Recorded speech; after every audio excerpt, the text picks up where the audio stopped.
Break के बाद एक बार फिर से आपका स्वागत है आवाज समाचार में। प्रधानमंत्री मोदी ने आईआईएम संबलपुर के कैंपस का शिलान्यास किया और कहा कि आने वाले दशक जो है वो भारत के होंगे। आज देश में शुरू हुए स्टार्टअप आने वाले सालों में एमएनसीज बन सकते हैं।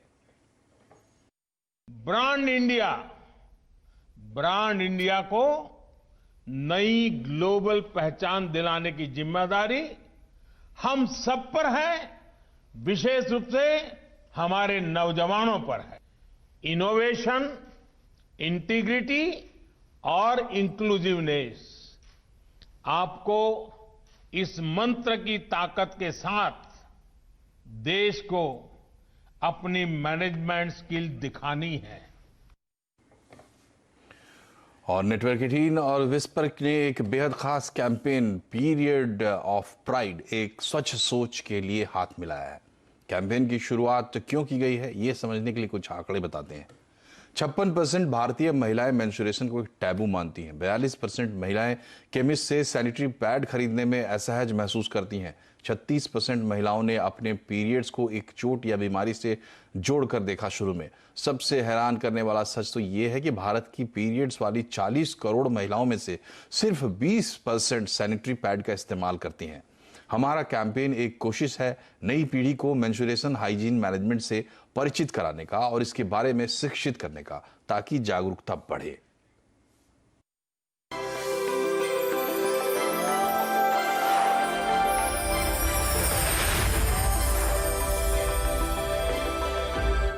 हर स्कूल करिकुलम में ये कॉन्वर्सेशन आए, क्योंकि फ्यूचर जनरेशन भी बदलाव लाएंगे ना। लड़ाकू विमान चलाने से लेकर के और एवरेस्ट चोटी की फतह करने तक कौन सा क्षेत्र है जिसमें बेटियां पहली पंक्ति में खड़ी होकर के और अपना योगदान नहीं देती हैं। अब उनकी बहुत सारी समस्याएं हैं, परेशानियां हैं। उन परेशानियों और समस्याओं को ये पूरा समाज, जो परिवार का व्यक्ति और समाज के लोग हम यदि महसूस करें तो उसमें कई गुना ताकत और बढ़ जाएगी।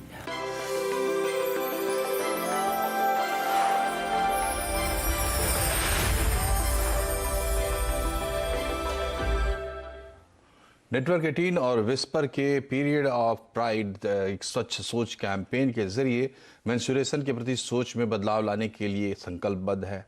इसमें जागरूकता, स्वीकार्यता और पहुंच की जरूरत है। हमें मेंस्ट्रुएशन को स्कूल के पाठ्यक्रम का हिस्सा बनवाने की मांग करनी है। आप भी इस मुहिम का हिस्सा बन सकते हैं। हमारे वेबसाइट periodofpride.com पर जाएं और पिटीशन जरूर साइन करें। और अब बात करते हैं टेलीकॉम जगत की। पंजाब में टेलीकॉम टावर पर हुए हमलों की टेलीकॉम कंपनियों, टावर कंपनियों और इंडस्ट्री चैंबर्स ने कड़ी निंदा की है। राज्य में करीब 1600 टावरों को निशाना बनाया गया है। कंपनियों ने टावरों के साथ साथ कर्मचारियों की भी सुरक्षा की मांग की है। देखिए रिपोर्ट।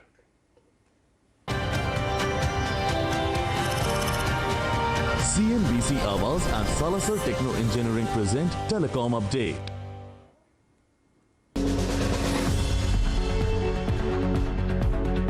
नए कृषि कानूनों का विरोध कर रहे प्रदर्शनकारियों ने पंजाब में करीब 1600 मोबाइल टावरों को निशाना बनाया। तोड़फोड़ हुई, टावरों की बिजली और ऑप्टिकल फाइबर काट दिए गए और जनरेटर्स को भी जला दिया गया। टेलीकॉम कंपनियों के साथ साथ इंडस्ट्री चैंबर्स ने भी इसकी कड़ी निंदा की है।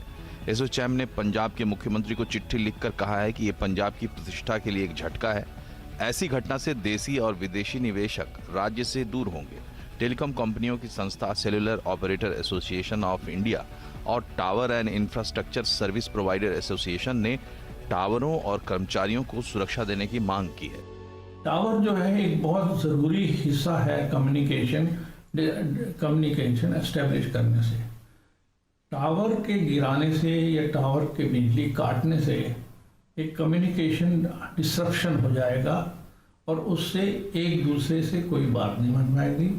और जो भी बाकी काम जो हैं, जैसे वर्क फ्रॉम होम है या वीडियो कॉन्फ्रेंस या कोई भी इमरजेंसी हो गई, तो कम्युनिकेशन में पर एक बहुत बड़ा असर पड़ रहा है। मोबाइल टावरों में तोड़फोड़ के चलते पंजाब के कई इलाकों में कनेक्टिविटी टूट गई। इसका असर कारोबार से लेकर वर्क फ्रॉम होम और ऑनलाइन पढ़ाई तक पर पड़ा है। साफ है कि कोविड काल में मोबाइल कनेक्टिविटी में इस बाधा ने कंपनियों के साथ साथ उपभोक्ताओं को भी भारी नुकसान पहुंचाया है। असीम मनचंदा, दिल्ली। और इसी के साथ बुलेटिन में फिलहाल इतना ही, लेकिन खबरों पर लगातार अपडेट के लिए आप CNBC आवाज से जुड़े रहिए, ट्विटर, फेसबुक और यूट्यूब के जरिए। नमस्कार।